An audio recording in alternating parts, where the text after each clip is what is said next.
Assalamualaikum warahmatullahi wabarakatuh. Kami kelompok 5 akan menjelaskan materi mengenai perhitungan biaya variabel dan laporan segmen untuk alat manajemen. Sebelumnya, perkenalkan, saya Fredy Nigali, NIM 90. Dua pendekatan yang digunakan dalam penentuan harga produk untuk tujuan penilaian persediaan dan penentuan harga pokok penjualan. Salah satu pendekatan dinamakan perhitungan biaya penyerapan yang digunakan untuk laporan keuangan internal, sedangkan pendekatan lainnya adalah perhitungan biaya variabel yang lebih disukai manajer untuk pengambilan keputusan internal harus digunakan dengan laporan laba rugi kontribusi. Yang pertama, gambaran umum perhitungan biaya variabel dan biaya penyerapan. Perhitungan biaya penyerapan membebankan biaya variabel dan biaya tetap ke dalam produk. Sebaliknya, perhitungan biaya variabel berfokus pada perilaku biaya, secara jelas membedakan biaya tetap dan biaya variabel. Salah satu keunggulan perhitungan biaya variabel adalah keharmonisannya dengan pendekatan kontribusi dan konsep biaya volume laba. Yang pertama ada perhitungan biaya penyerapan.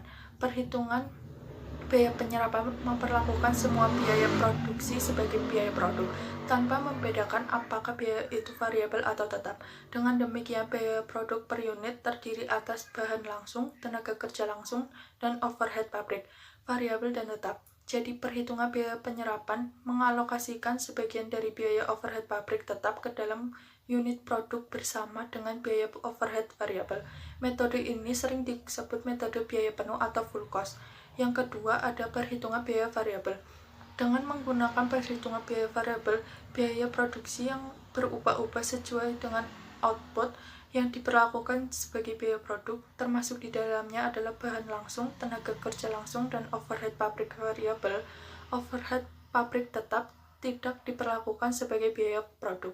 Biaya overhead pabrik tetap diperlakukan sebagai biaya produk yang dibebankan secara utuh ke dalam pendapatan setiap periodenya. Perhitungan ini sering disebut sebagai perhitungan biaya langsung, direct costing, atau perhitungan biaya marginal. Materi selanjutnya akan disampaikan oleh Rini. Ya, perkenalkan, nama saya Rini Eka, NIM 119. Yang kedua yaitu ada biaya variabel dan penyerapan, serta contoh laporan laba rugi, format kontribusi biaya variabel. Ya, untuk perbandingan laporan laba rugi dengan perhitungan biaya penyerapan dan variabel, yang pertama yaitu dengan metode perhitungan biaya penyerapan, jika persediaan meningkat, maka beberapa biaya produksi tetap dalam periode berjalan tidak tampak dalam laporan laba rugi sebagai bagian harga pokok penjualan. Yang kedua yaitu adalah dengan metode perhitungan biaya variabel, seluruh biaya overhead tetap diperlakukan sebagai beban periode berjalan. Yang ketiga yaitu ada persediaan akhir dalam metode perhitungan biaya variabel lebih rendah dibandingkan dengan perhitungan biaya penyerapan. Ya, untuk selanjutnya yaitu laporan laba rugi perhitungan biaya penyerapan tidak membedakan antara biaya tetap dan biaya variabel, sehingga metode ini tidak cocok untuk perhitungan biaya volume laba, yang penting untuk perencanaan dan pengendalian yang baik. Ya, yang selanjutnya contoh laporan laba rugi format kontribusi biaya variabel. Untuk menghitung margin kontribusi, yaitu penjualan dikurangi biaya variabel. Dalam biaya variabel ini ada produksi variabel, penjualan variabel, serta administrasi variabel. Kemudian untuk menghitung laba bersih, margin kontribusi dikurangi biaya tetap. Dalam biaya tetap ini ada produksi tetap, penjualan tetap, serta administrasi tetap.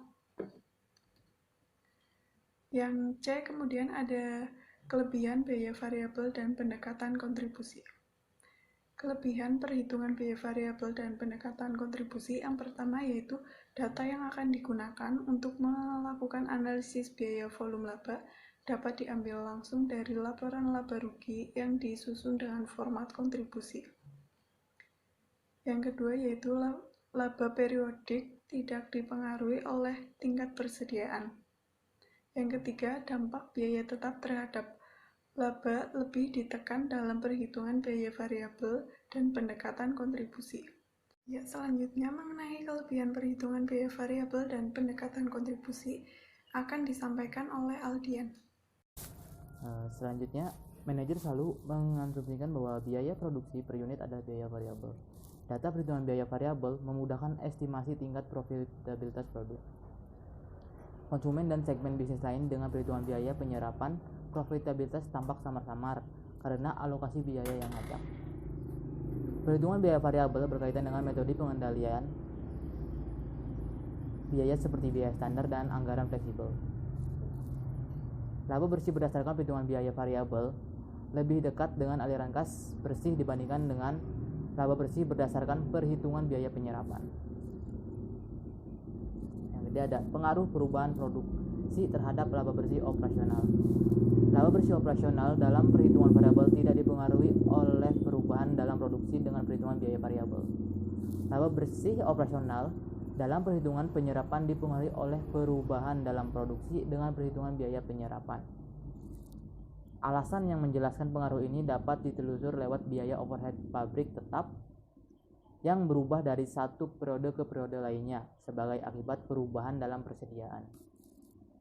Yang ada memilih metode perhitungan biaya. Yang pertama ada dampak terhadap manajer, analisis biaya volume laba dan perhitungan biaya penyerapan. Ketiga ada pembuatan keputusan, dan keempat ada laporan eksternal dan pajak penghasilan. Yang ke F ada laporan segmen.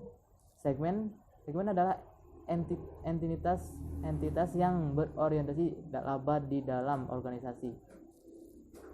Laporan kontribusi laba dari berbagai aktivitas atau unit-unit lainnya dalam suatu organisasi disebut pelaporan segmen atau segmen reporting. Laporan segmen mampu menyediakan informasi yang berharga mengenai berbagai biaya yang dapat dikendalikan oleh manajer segmen.